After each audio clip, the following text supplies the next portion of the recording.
What's up guys, KplaysHere. With Title Update 1 bringing us 2 new horns, we have to ask ourselves this: how do they match up to the best of the best from the base game?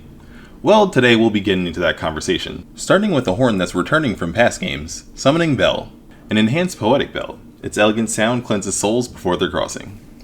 Despite being a returning design, this one got some pretty interesting updates. I'm loving the way that the bells are moving around and actually making sound as you move and swing the horn now, even before you get into the lively music it plays during your actual recitals.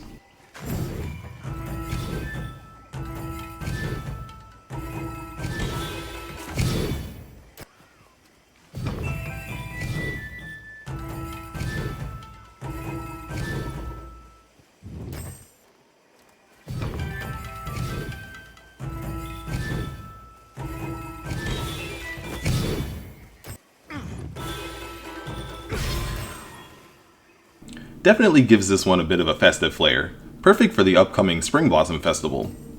Getting to its actual stats though, at 210 True Raw, 15% Affinity, and 350 Water Element, Summoning Bell tops the stats of both Sandsea Gantasil and Kaijin's Lament, both of which I haven't gotten a chance to review yet, so whoops. You know what they say, all work and no play makes Kplays wish for more time to make hunting horn videos. Content backlog aside though, the main thing that sets this horn aside from the other water options is the way its abilities are designed. Capcom seems to have wanted this thing to lean hard into affinity and healing, giving it the ability to slap on another 15% on top of its base amount with songs for a total of 30.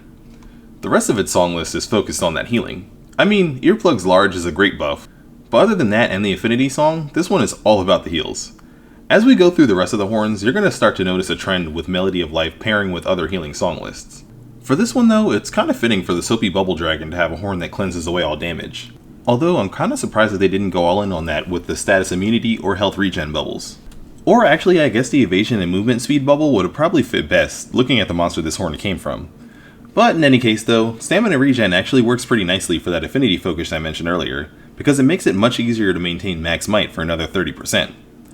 3 skill points in and a song and we're already at 60. Not bad, I'd say.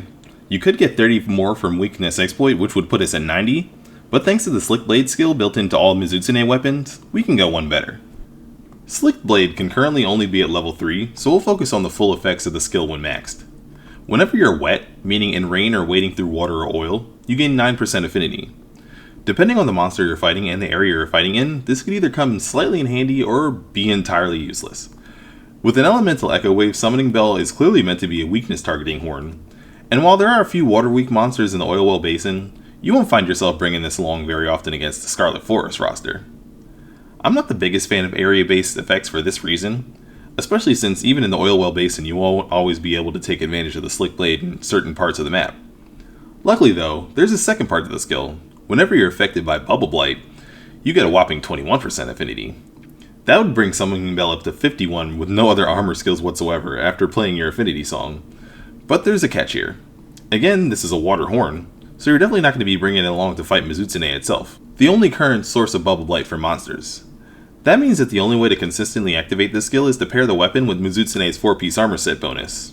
Mizutsune's prowess activates the Bubbly Dance effect, allowing you to inflict yourself a Bubble Blight after rolling a few times.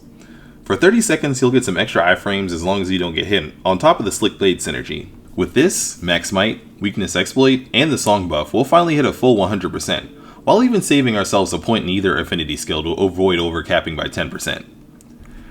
Initially, I thought this set/weapon pairing would be mostly a gimmick. Gimmick builds can be fun of course, but when they require a full 4-piece set bonus, they end up being pretty costly. You can't use any other set bonuses alongside this, so the question we have to ask ourselves here is obvious. Is it worthwhile with all those restrictions? Surprisingly, the answer is yes. While the innate skills built into the Mizu set are just kind of okay for hunting horn, and you're locked out of using any other bonuses, the head start and affinity you get from Slick Blade and your song list actually allows you to stack up on raw damage skills instead. When you factor these in, you get an alternative build that really pushes Summoning Bell ahead. I mean, you're still using some of the same affinity skills, and technically if you wanted to just ignore Slick Blade to stick with the usual Gore set bonus, you could just drop a few points of Weakness Exploit and call it a day.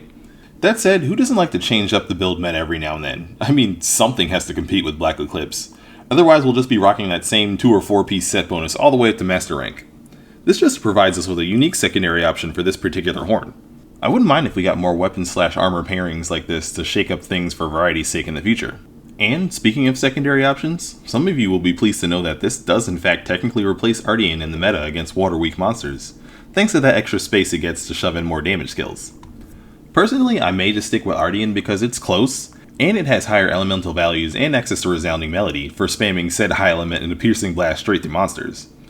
It is nice to see a normally crafted weapon holding its own against the power of Ardian though. Along with Resounding Galahad for Dragon, that makes 2 out of the 5 elements now where you won't just be grabbing Omiltika without much competition. It'll probably take some absolutely busted set of stats and songs to replace my beloved Statius Ardians, so we'll really have to wait and see there. But with the elemental playstyle requiring you to swap between weapons for each fight, it would probably be nice to not have that selection just be 5 flavors of the exact same horn, you know? We saw the same thing happen in Iceborne with Safi being the best before slowly being replaced one by one with other crafted options, so maybe we'll be seeing the same thing happen here. That just about rounds up things for the first of our new horns in this title update. Next time we'll be talking about the very interesting Blazing Gariel before backtracking our way through the set of horns we started with in the base game. How have you guys been liking Summoning Bell? Do you use it with the Mizu set, a more typical build, or maybe just as a handy secondary horn? Let me know down in the comments. Till next time though, this has been another KPlays and I hope you enjoy the rest of your day.